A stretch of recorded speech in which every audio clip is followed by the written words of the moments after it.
ओम नमो भगवते वासुदेवाय. तर आपण श्रीमद भागवत महापुराण पाहत आहोत आणि त्यातील हा आपला 8वा स्कंद. 8व्या स्कंदातील अध्याय द्वितीय अध्यायामध्ये आपण मगराने गजेंद्राला पकडणे हे पाहणार आहोत. श्री सुकाचार्य म्हणतात, परीक्षिता, श्री सागराने वेढलेला त्रिकुट नावाचा एक प्रसिद्ध सुंदर श्रेष्ठ पर्वत होता. तो 10,000 योजने उंच होता. त्याची लांबी रुंदी सुद्धा 4 बाजूंनी तेवढीच होती. त्याच्या चांदी, लोखंड आणि सोन्याच्या 3 शिखरांच्या तेजाने समुद्र, दिशा आणि आकाश झगमगत असत. आणखीही त्याची कितीतरी अशी शिखरे होती की जी रत्ने आणि धातूंच्या रंगीबेरंगी छटांनी सर्व दिशा प्रकाशित करीत असत. त्यांच्यावर वेगवेगळ्या जातींचे वृक्ष, वेली आणि झुडपे होती. झऱ्यांच्या झुळझुळ वाहणाऱ्या पाण्याने ती निनादित होती. सर्व बाजूंनी समुद्राच्या लाटा येऊन त्या पर्वताचे पाय धुत त्या पर्वतावरील हिरवे पाचू रत्ने तेथील जमीन हिरवीगार करीत. सिद्ध, चारण, गंधर्व, विद्याधर, नाग, किन्नर आणि अप्सरा तेथील गुहांमधून विहार करण्यासाठी येत. जेव्हा त्यांच्या संगीताच्या ध्वनींचा गुहांमध्ये प्रतिध्वनी उमटत असे, तेव्हा मोठमोठे सिंह त्यांना दुसऱ्या सिंहाचा आवाज समजून आपणही जोरात गर्जना करीत.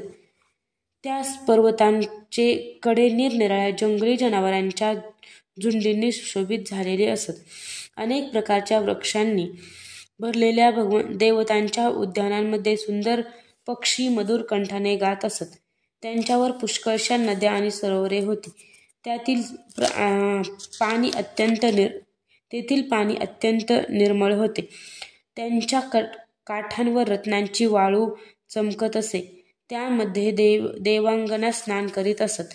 त्यामुळे त्यातील पाणी अत्यंत सुगंधित होऊन जाई. तो सुगंध येथील मंद मंद वारा वाहत असे. त्रिकुटाच्या दरीमध्ये महात्मा भगवान वरुणाचे एक उद्यान होते. ऋतुमान असे त्याचे नाव होते. देवांगना त्यात क्रीडा करीत असत. तेथे सगळीकडे नेहमी फळाफुलांनी भरलेले दिव्य वृक्ष शोभत असे. त्या उद्यानात मंदार, पारिजात, गुलाब, अशोक, चाफे, आम्रवृक्ष, चार, फणस, आंबाडा, सुपारी, नारळ, खजूर, महाळुंग, मोह, सागवान, ताड, तमाल, असना, अर्जुन, रिठा, औदुंबर, पिंपरी, वड, पळस, चंदन, लिंब, कांचन, साल, देवदार, द्राक्ष, ऊस, केळी, जांभूळ, बोर, रुद्राक्ष, हरडा, आवळा, बेल, कवठ, इडलिंबू, बिब्बा इत्यादी वृक्ष डोलत होते. त्या उद्यानात एक मोठे सरोवर होते. त्यात सोनेरी कमळे उमललेली होती. याशिवाय निरनिराळ्या जातीची कुमुद, उत्पल, कल्हार, शतदल कमळांच्या सौंदर्याने ते शोभून दिसत होते. त्यावर धुंद भुंगे गुंजारव करीत होते. पक्ष्यांचा मनोहर किलबिलाट चालू होता. तेथे हंस, कारंडव, चक्रवाक आणि सारस पक्ष्यांचे थवे होते. पाणकोंबड्या आणि चातक यांचे कूजन चालू होते. मासे आणि कासव यांच्या हालचालीमुळे कमळ पुष्पे डोलत होती आणि त्यांचे झडलेले पराग पाणी सुगंधित करीत होते. कदंब, वेत, बोरू, कंदब, वेल इत्यादी वृक्षांनी ते वेढलेले होते.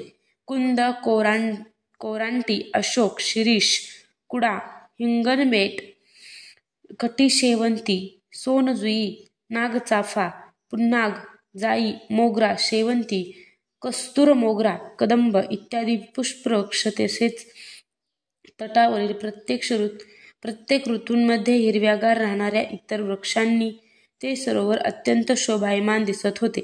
तेथे एकदा त्या पर्वतांच्या जलांमध्ये अनेक हत्तींनी सह राहणारा एक गजेंद्र, काट्याकुट्यांनी भरलेला वेळू, बांबू, वेत, मोठमोठी झुडपे, झाडे यांना तुडवीत फिरत होता. त्या मदरसाच्या नुसत्या वासाने मोठमोठे सिंह, हत्ती, वाघ, गेंडे, चित्ते, मोठमोठे नाग, काळी गौरी, वानरे, वन गायी वगैरे बिहून पळून जात. आणि त्यांच्या मर्जीने लांडगे, डुकरे, रेडे, अस्वले, साळी, वानर, कुत्री, माकडे, हरिण, ससे इत्यादी लहान सहान प्राणी निर्भयतेने वावरत असत. हत्तींची वयात येणारी पिल्ले उन्हाने व्याकुळ झालेल्या त्यांच्या पाठोपाठ येत होती. मोठमोठे हत्ती आणि हत्तींनी सुद्धा त्यांच्या भोवती कडे करून चाललेल्या होत्या. त्यांच्या प्रचंड शरीरामुळे पहाड सर्व बाजूंनी कापत होता. त्यांच्या गंडस्थळातून स्रवणाऱ्या मदाने पान करण्यासाठी भ्रमर त्यांच्या भोवती गिरट्या घालीत होते. लांबूनच्या कमळांच्या परागांनी सुगंधित झालेला वारा हुंगून त्यांचे डोळे मदधुंद झाले होते. त्याला आणि त्यांच्या कळपाला अतिशय तहान लागली होती, म्हणून ते लगबगीने सरोवराजवळ गेला. त्या सरोवराचे पाणी अत्यंत निर्मळ आणि अमृताप्रमाणे मधुर होते. सोनेरी आणि शुभ्र कमळांच्या परागांनी ते सुगंधित झाले होते. हत्ती अगोदर तेथे घुसून आपल्या सोंडेने भरपूर पाणी प्याला. नंतर त्या पाण्यात बुडून त्याने आपला थकवा घालविला. गृहस्थाश्रमी माणसाप्रमाणे मायेने तो हत्ती आपल्या सोंडेने पाण्याचे फवारे उडवीत आपल्या बरोबरच्या हत्तींनी आणि पिल्लांना न्हाऊ घालू लागला. तसेच त्यांच्या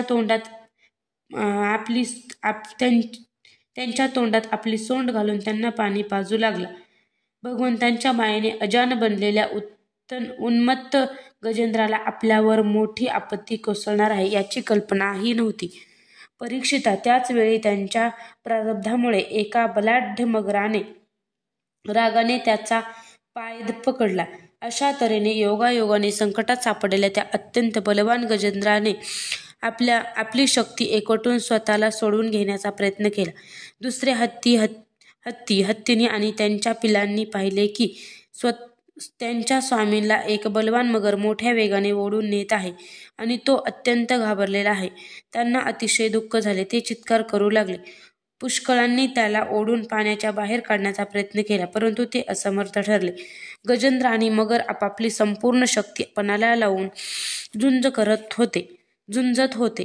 कधी गजेंद्र मगराला बाहेर ओढीत होता, तर कधी मगर गजेंद्राला आत ओढीत होती.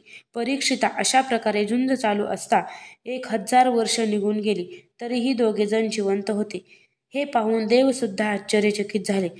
पुष्कळ काळपर्यंत वारंवार पाण्यात ओढला गेल्यामुळे शेवटी गजेंद्राचे शरीर थकले. त्याच्या शरीरात ताकद राहिली नाही की मनामध्ये उत्साह राहिला नाही. इकडे मगर जलचर होता, असे असल्याने त्याची शक्ती क्षीण होण्याऐवजी वाढली. अशा प्रकारे शरीरबलाचा अभिमान असणारा तो गजेंद्र एकाएकी प्राण संकटात सापडला आणि स्वतःला सोडून घेण्यात जेव्हा असमर्थ ठरला, तेव्हा आपल्या सुटकेच्या उपायावर त्याने पुष्कळ विचार केला. शेवटी त्याने ठरविले, हा मगर म्हणजे विधात्याने त्याला लावलेला फासच आहे. याने मी कासावीस झालो आहे. हे माझे बांधव हत्तीसुद्धा जर मला या संकटातून सोडवू शकत नाही, तर या बिचाऱ्या हत्तींनी कोठून सोडवू शकतील. म्हणून आता मी परमेश्वराला शरण जातो. अत्यंत प्रचंड वेगाने धावणाऱ्या काळरूप सर्पाला भिवून जो कोणी शरण येतो त्याला जो वाचवतो, तसेच त्यांच्या भीतीने मृत्यूसुद्धा आपले काम करतो, तो जो कोणी जगदीश्वर असेल त्याला मी शरण आहे. अध्याय 2 समाप्त.